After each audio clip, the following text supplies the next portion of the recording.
नमस्कार, welcome to सैनिक institute. तो जैसा कि सभी अभिभावकों को पता है कि आज सैनिक स्कूल की जो एलोकेशन थी सीट की, उसका रिजल्ट आ चुका है। आप लोगों को सीट अलॉट हो चुकी होगी जिन बच्चों ने ई काउंसलिंग कराई थी। ठीक है। तो जो भी कॉलेजेस आप लोगों ने डाले थे, तो जिन बच्चों की भी अच्छी रैंक थी, उन बच्चों को कॉलेजेस प्रोवाइड किए गए हैं। ठीक है।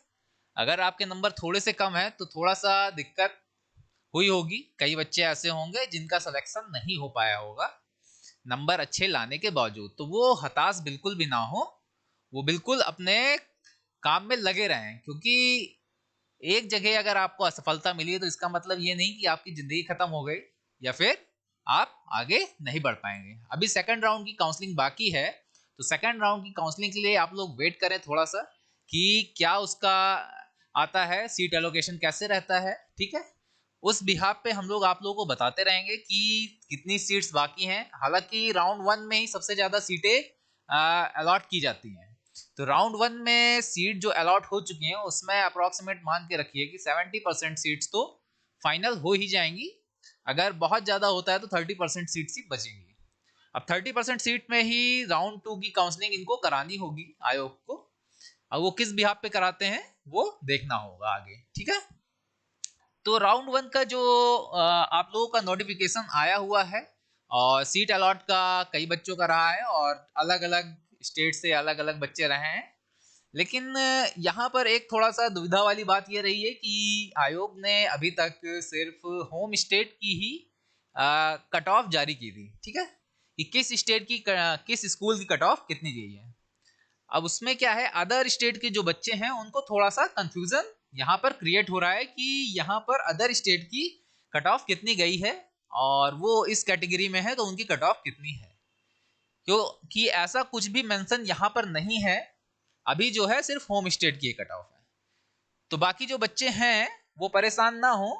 काफी मेरिट हाई गई है कई स्कूलों की, मैंने देखा जैसे कि नालंदा का देखा है 278 जनरल की मेरिट है। आपकी घोड़ा काल क्लास 9 में 356 मेरिट गई हुई है। तो जो अपर रैंक के बच्चे हैं उनका तो हो गया है, लेकिन थोड़ा सा कम जिनके नंबर रह गए हैं उनका थोड़ा होने में परेशानी हुई है। वो बाहर हो गए हैं इस अलॉटमेंट से, उनको सीट ही नहीं मिली है एक्चुअल में। और एनएसएस में भी कई बच्चे हैं जिनको सीट मिल गई है और कुछ बच्चे हैं जिनको नहीं मिली है, लेकिन काफी बच्चों को सीट एनएसएस में मिल गई है। और एसएस में जो है सीट का एलोकेशन हो पाना थोड़ा सा मुश्किल हो गया है। जैसे कि मैं कपूरथला की बात करूं तो आई थिंक जनरल का वहां पर 222 गया हुआ है कपूरथला में, जो कि आई थिंक और के कंपैरिजन में थोड़ा सा कम है आप लोगों का। बाकी डॉक्यूमेंट वेरिफिकेशन के लिए मैं आप लोगों के सामने उपस्थित हुआ हूँ कि राउंड वन की अगर डॉक्यूमेंट वेरिफिकेशन की बात करते हैं, जो बच्चे सेलेक्ट हो गए हैं उनके लिए क्या क्या जरूरतें होंगी और उनके पेरेंट्स किन की चीज़ों का ध्यान रखें, जो कि फॉर्मेट गवर्नमेंट ने दे दिया है आप लोगों को कि आपको इस आधार पर करना है, आपको सारे डॉक्यूमेंट्स वेरीफाई करने हैं अपने। ठीक है। तो मैं एक बार दिखा देता हूँ आप लोगों को। ये आप लोगों का फॉर्म है, तो इसको फॉर्म को करना कैसे है डाउनलोड, मैं एक बार ये दिखा देता हूँ। ये जैसे कि आप लोग जाएंगे जब यहाँ पर काउंसलिंग प्रोसेस में लिस्ट ऑफ डॉक्यूमेंट्स में जाएंगे तो लिस्ट ऑफ डॉक्यूमेंट्स में आपका ये खुलकर आ जाएगा। उसके बाद यहाँ पर ड्यूली नंबर वन पे जो है duly signed checklist with undertaking original. ठीक है। ये आप पीडीएफ डाउनलोड कर लेंगे इसकी, यहाँ से आपके सामने फॉर्मेट खुलकर आ जाएगा। कैसा फॉर्मेट खुलकर आएगा वो मैं आप लोगों को दिखा देता हूं। इस तरह का फॉर्मेट खुलकर आ जाएगा। एक मिनट। ये इस तरह का फॉर्मेट खुलकर आ जाएगा आप लोगों के सामने। ठीक है। अब यहां पर देखिए सबसे ऊपर लिखा हुआ है school roll number on by school only, मतलब कि ये जो स्कूल का रोल नंबर है इसे सिर्फ स्कूल वाले ही लिखेंगे, इसमें आपको कुछ नहीं करना है। यहाँ पर सैनिक स्कूल, आपको कौन सा सैनिक स्कूल मिल रहा है वो यहाँ पर मेंशन करना है, नेम मेंशन करना है। AISSE 2023 एप्लीकेशन नंबर, जो आपका एप्लीकेशन नंबर हो वो आपको यहाँ पर करना है मेंशन। स्टेट कैटेगरी क्या है, होम स्टेट है, अदर स्टेट है, ये आपको मेंशन कर देना है। अगर आपका सेलेक्ट हो गए हैं, आपका आ गया है कि आपका इसमें हुआ है किसी भी स्कूल में एसएस में या एनएसएस में, तो आप यहाँ पर मेंशन कर देंगे कि आपने अदर स्टेट से डाला था या होम स्टेट से। ठीक है। तो एसएस में ही होम अदर स्टेट और होम स्टेट का ऑप्शन था। बाकी और तो मुझे एनएसएस में तो शायद नहीं था ये ऑप्शन। ठीक है। फिर डोमिसाइल स्टेट भी आप अपना डालेंगे कि आपका डोमिसाइल स्टेट कौन सा है, ठीक है। अगर बाई चांस आप बिहार के रहने वाले हैं और आपने रेवाड़ी से डाला था और आपका वहां पर हो गया है, तो आप यहाँ पर बिहार ही डालेंगे अपना डोमिसाइल स्टेट। बाकी एडमिशन कैटेगरी आपकी क्या रही है, आपने जनरल कैटेगरी में लिया है, एससी में लिया है, एसटी में लिया है, ओबीसी एनसीएल में लिया है, या डिफेंस कैटेगरी में लिया है, ठीक है। इसको आपको फिल करना होगा। देन आफ्टर एक्चुअल कैटेगरी आपकी क्या है, ठीक है। जैसे यहां पर आपने डिफेंस कर दिया है, लेकिन एक्चुअल कैटेगरी में आप डिफेंस नहीं, आप जनरल में आते हैं, तो यहां पर आपको जनरल चूज करना होगा। लेकिन आपके बच्चे ने फॉर्म किससे भरा था, डिफेंस कैटेगरी से भरा, तो यहां पर आपको डिफेंस भरना होगा और यहां पर आपको जनरल, ठीक है। कुछ भी जो भी आपकी कैटेगरी हो, अगर ओबीसी है तो आप ओबीसी भरेंगे। फिर यहां पर लिखा है वेदर पैरामिलिट्री वार्ड, ठीक है, असम राइफल और कोस्ट गार्ड। अगर इसमें से कोई है असम राइफल उनके फादर या फिर कोस्ट गार्ड से हैं, तो उसको यहाँ पर फिल कर देंगे आप, ठीक है। इसके लिए कोई चिंता की बात नहीं है। अब यहाँ बेसिकली जो मेन चीजें हैं वो ये है कि detail of documents. Detail of documents, हमें क्या क्या डॉक्यूमेंट्स यहाँ पर ले जाना बहुत ही आवश्यक है, वो यहाँ पर लिस्ट दे दी गई है। जैसे नंबर 1 पर लिखा हुआ है checklist and undertaking duly signed by parents and candidate, ठीक है। ये जो होगा ये इसमें पेरेंट्स और कैंडिडेट के साइन होना मस्ट है, ठीक है, अंडरटेकिंग में।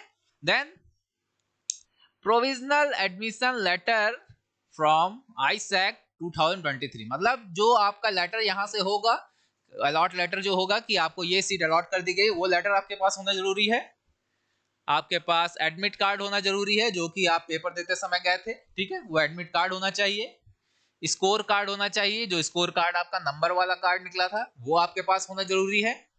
फिर government issued photo ID proof of student father and mother and guardian containing address proof, ठीक है। जो स्टूडेंट है उसका एक आईडी प्रूफ होना चाहिए। आईडी प्रूफ क्या, फोटो आईडी प्रूफ, ये लिखा हुआ है यहाँ पर, ध्यान से देखिए, फोटो आईडी प्रूफ जिसमें फोटो लगा हो और ये भी मेंशन हो कि वो कहाँ पे रहता है, कैसे, ठीक है, क्या उसका एड्रेस है, फादर मदर का भी, या फिर guardian containing address proof, guardian जो है उनका एड्रेस प्रूफ यहाँ पर। और क्या है, medical fitness report, medical fitness report होनी चाहिए आपके पास, वो बहुत ही मस्ट है। आगे आपका मैं बता दूंगा आप लोगों को मेडिकल रिपोर्ट में क्या क्या जरूरतें होती हैं और उसमें क्या क्या दिया है कि आपको क्या क्या चेकअप करा के जाने हैं, ठीक है। तो उसमें आप लोग देरी बिल्कुल भी ना करें, जो भी है आप लोगों का जल्दी से जल्दी आप लोग इसको कंप्लीट करा दें, मेडिकल फिटनेस रिपोर्ट जो है। फिर 7th पे है proof of date of birth, copy of the birth certificate issued by competent government authority concerned, date of birth proof issued by concerned record office in case of defense personnel। मतलब आपके जो date of birth का जो एक certificate होगा वो आपके पास होना जरूरी है कि आपकी डेट ऑफ बर्थ क्या है, वो कोई भी हो, ठीक है, मतलब कि गवर्नमेंटेड होनी चाहिए वो, कि उसमें गवर्नमेंट का पूरा होना चाहिए, वो चाहे आपका डिफेंस का हो, यहाँ पर लिखा है in case of the defence personnel, ठीक है, पर्सन है अगर तो इसका भी चल जाएगा। आगे क्या है, study certificate duly signed by principal, headmaster और class 5th and class 9th school. अच्छा, तो यहां पर ये जो है दिया हुआ है कि इससे पहले कि आपने पढ़ाई कहाँ से की है उसका सर्टिफिकेट ऑथराइज होना चाहिए आपको, study certificate duly signed by the principal और हेडमास्टर, मतलब आपके स्कूल का जो मेन हेड होगा या तो उसके द्वारा साइन किया गया हो या फिर वहां का हो, ठीक है। वो जो अदर अदर क्लास के हैं, अगर क्लास 9th का है तो उसका उस पहले का होना चाहिए, अगर क्लास 6 का ले रहा है तो उससे पहले का होना चाहिए। बाकी यहाँ पर एक इसका भी प्रोफार्मा इन्होंने दिया है जिसमें कि 3 क्लासें लिखी हुई हैं, क्लास 3rd 4th 5th का, और अगर अगेन की बात करेंगे तो आपका क्लास 6 7th 8th, ठीक है, इन 3 का होना बहुत जरूरी है। फिर इसके बाद अगर मैं देखूं आपका certificate of category SC ST OBC NCL if applicable as per the government of India format. अगर आप इन कैटेगरियों में बिलोंग करते हैं तो इसमें आपका होना जरूरी है, क्या, डोमिसाइल सर्टिफिकेट, ठीक है, लगेगा आपका, ठीक है, यहाँ पर कैटेगरी सर्टिफिकेट, कास्ट सर्टिफिकेट जिसे कहते हैं वो, ठीक है। फिर domicile residence certificate issued bye the competent authority original. आपका डोमिसाइल सर्टिफिकेट एक होना चाहिए आपके पास, ये बहुत जरूरी है। फिर इसके बाद क्या कह रहा है, certificate of service for defence category serving and EPPO PPO for ex serviceman if applicable. जो भी पर्सन्स हैं आर्मी के, डिफेंस के, उनके लिए पीपीओ सर्टिफिकेट होना बहुत जरूरी है। यहां पर इन्होंने साफ साफ मेंशन कर दिया है। ये आप लोगों के लिए, डिफेंस वालों के लिए बहुत ही जरूरी है। इसको ध्यान से बनवा लें आप लोग और रखें अपने पास, ठीक है। 12th पॉइंट यहां पर कह रहा है, income certificate issue by the competent authority note the income certificate must be issued as per the enclosed format by the revenue officer. मतलब कि जो आपका इनकम सर्टिफिकेट हो रेवेन्यू ऑफिसर के द्वारा ही पारित किया गया हो, तब इसे मान्य रखा जाएगा, ठीक है। Not below the rank of tehsildar from the area of residence of the candidate. मतलब तहसीलदार के नीचे अगर कोई से अथॉरिटी अगर करती है कि ये है, तो इसको माना नहीं जाएगा। The income certificate must include income from all the sources of the family for the financial year 2021-22 and must have been issued on the after 1st of April 2022। यहाँ पर ध्यान देने वाली बात यह है कि इसमें जो भी आपका इनकम का ब्यौरा दिया जाएगा, ये आपके अभिभावक हो या फिर आपकी फैमिली का जो भी फाइनेंशियल है, ठीक है, सालाना कौन सा 2021 टू 2022 के बीच का जो भी उनका फाइनेंशियल ईयर का इनकम है, उसे आप लोग यहाँ पर दर्शाएंगे। और ये जो इशू किया गया हो ये 1 अप्रैल 2022 के बाद का बना हुआ हो। अगर उससे पहले का है तो वो मान्य नहीं होगा। इस बात को ध्यान दीजिए एकदम, ये जो डेट दी हुई है इसको जरूर ध्यान दे लीजिए। The affidavit IT return submitted by the parents will not be considered। अगर ITR और एफिडेविट आप सबमिट करते हैं यहाँ पर तो उसे कंसीडर नहीं किया जाएगा। आपका इनकम सर्टिफिकेट यहाँ पर जरूरी है, इस बात को ध्यान से सुने। और पॉइंट नंबर 13 कह रहा है फोटोग्राफ्स। फोटोग्राफ्स क्या, passport size of boy and girl 5 numbers, ठीक है। 5 फोटो होनी चाहिए आपके पास पासपोर्ट साइज की, ठीक है। जो पासपोर्ट साइज होता है उसकी 5 फोटोज होनी चाहिए, वो चाहे लड़का हो या लड़की हो। Family photographs, parents along with children, post card size 2। मतलब कि एक फैमिली के साथ फोटो होने चाहिए, post card size photo. Post card size photo इतनी होती है जो कि आप लोग जाएंगे स्टूडियो में तो आप लोगों को पता चल जाएगा, वहां पर उनसे कह दीजिएगा तो वो खींच देते हैं। वो होनी चाहिए 2 फोटो, ठीक है।